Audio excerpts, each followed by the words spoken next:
శ్రీమాత్రే నమః.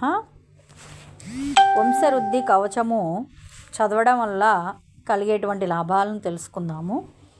ఈ వంశవృద్ధి కవచము అనే దాన్ని చదవడం వల్ల సంతాన వృద్ధి, గర్భరక్షణ కలుగుతాయి.